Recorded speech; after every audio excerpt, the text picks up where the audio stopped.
and of course they let the foster parents abuse them. That's where the smart pedophiles become foster parents.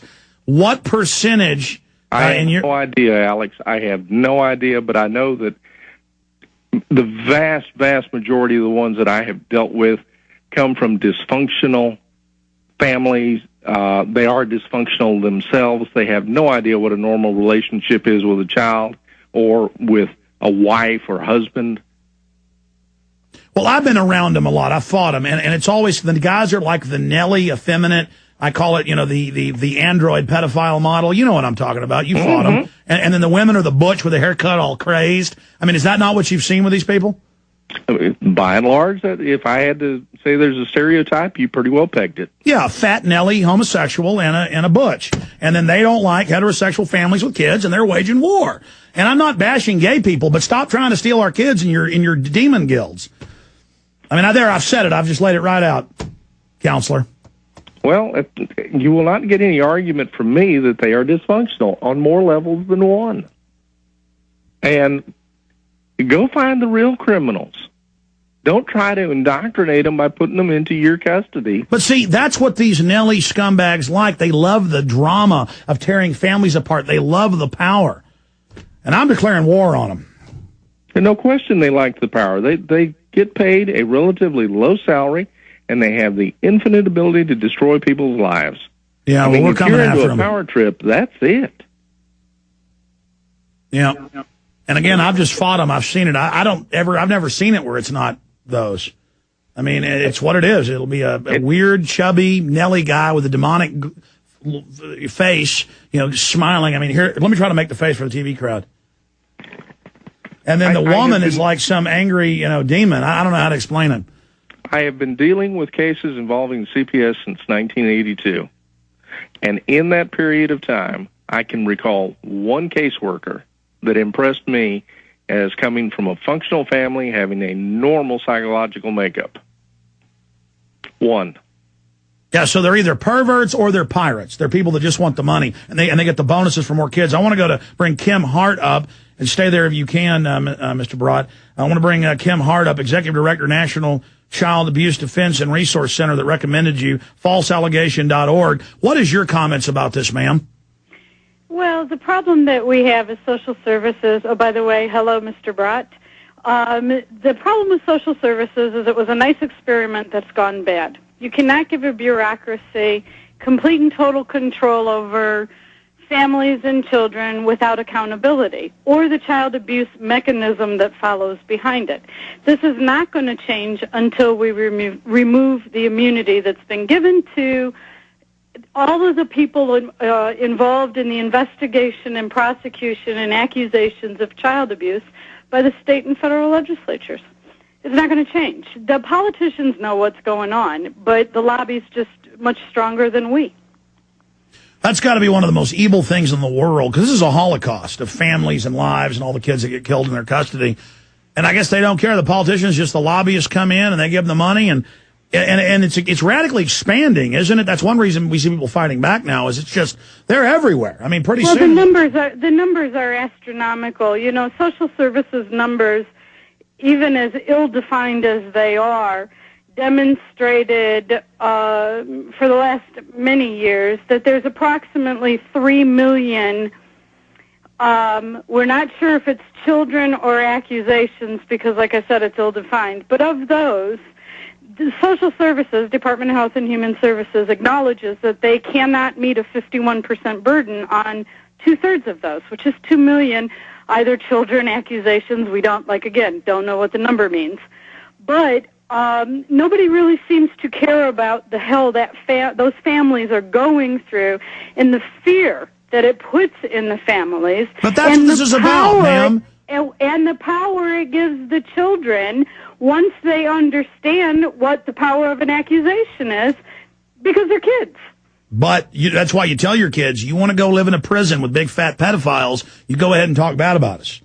And that's you can do that, but I mean, kids are indoctrinated in school now, to tell everybody anything about anything they don't like, except don't tell your parents. It's only mandatory reporters. Well, we got to get out. We got to get rid of the government training camps. I want to bring up Mr. Brott just briefly and let him go because he's a busy man. And then we'll ask your opinion of this, Kim Hart, who's really heading a lot of this up and doing a great job. What should they do? I'm going to send you the retainer. We appreciate you working on the case. Are you going to call this this swamp thing? Are you going to call this creature here in Buda? And try to ferret out what they're doing, what their game plan is. They said they'll talk to the lawyer. They won't tell them anything because they're just slaves. Where all this is going. Any ideas of how this should progress? Do they go back to their house and wait for them to send the SWAT team? Because they'll make up false allegations too. What do they do? Well, first off, you go back and you let them make the mistake. That's my home. I'm not afraid to be in my home. I cannot stop the state of Texas from doing something illegal, force them to make the mistake. Yes, I will call CPS. I'll probably get the same answering machine that Janet's gotten, but I will call. Now, I talked to her this morning. She said she talked to you. It was yes, sir, now that I made some phone calls yesterday and they looked me up. So, I think they may want to move on. Like they thought this was a gazelle, they found that it was a tiger. They're going to move on to some other little poor family and corner them, and which is the pain to know this is just going to keep going on. But I think they're finding out this is kind of a porcupine they tried to eat instead of a nice little juicy gazelle. Which does CPS want to do an interview? Is that what's up? Yep. Well, you are the lawyer, and I'm sure that I don't mean to step on any toes, but. If they're going to go back, wouldn't you potentially also suggest third-party witnesses upon arrival and tape recorders in plain view? Well, obviously tape recorders, but the answer is there's not going to be an interview without me present. Clients aren't talking to them. Correct. I'm not talking. Never mind. That's not what I was talking about. But if, in fact, when they first just show up at the door, tape recorder in hand, so that they are a little bit more accountable. Oh, by the way, I even have a little digital camera that shoots video. I'll give you the big camera. I'm gonna give you loan you one of the small cameras that'll shoot for like 30 minutes, so you can just flip it on and it'll be on camera and record that way. You got to have that ready and let them know. I found in my experience, be calm but focused. Go, look, you guys are already in enough trouble violating our rights. We've got a lawyer. We've gone to the doctor report. This is all made up. You told her to lie. You're going to probably be getting our tort letters soon. You need to back off or don't even come to the door. What would you do, sir? What would you do, Kim? Well, first off, you go to the door, and the answer is, where's your search warrant? I'm not talking to you. Where's your search warrant? And you say let them make the mistake. I've seen a lot of cases where they'll go ahead and, especially the Nellies, will go ahead and force their way in, kind of fall on their stomach. They'll kind of just worm in. How do you deal with that when they do that? The neutral place where you can argue this is a courtroom if it comes to that. You're not going to win with one of these people at the door. If they want to make the mistake on camera, on tape, let them make the mistake. But the answer is, where's your search warrant? You don't have the right just because you're CPS. And they'll keep banging on the screen saying, there may be abuse. Let's not, let me in. It'll be fine. Just let me in and then it'll be all right. You're going to go to jail if you don't. You're going to go to jail. And you just say, that's a terroristic threat. That's a lie. What do you say then?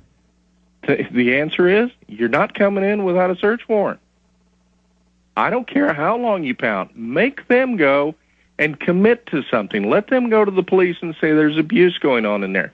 What's the probable cause to believe that there's abuse happening in my home? Yeah. I've seen them make the mistake. It's like when you get pulled over on the side of the road by a cop. You're not going to win there. Let them write the ticket and go to the courtroom and argue it there, where hopefully cooler heads will prevail. But no good has ever come, in my experience, from talking to these idiots. Okay, so what you're saying is you're going to put them on notice they've got counsel. I'm going to put their phone number out. I think that's important. Absolutely. And from a lot of the experts I've talked to over the years, and I like your aggressive stance. My thing is, if you got the time and money, and Joe's on vacation this week, just split. That way, go to the beach or something, or go to San Antonio, go to the zoo, and then, they'll usually move on to some other child they want to kidnap, so they can do their horrible stuff. The fact that school is not over, I assume school is not over up in Hays County. It's not over down here. So you think in the next week they'd try to trump up something? She's only missed 3 days of school. Well, what happens when they put her back in school and cops come in and surround her and they show her the letter and they just snatch it out of her hand and say, you're going to jail unless you say your mommy hurt you, which is what they did. And people have trouble believing this. This is what we've seen on countless interrogation videos. I have no doubt. I'm aware of similar instances. That's why I said you make a laminated card, size of a business card, have your child carry it. I don't want to say anything without my parent or lawyer being present. Everything we said came true. Everything we've done's been right.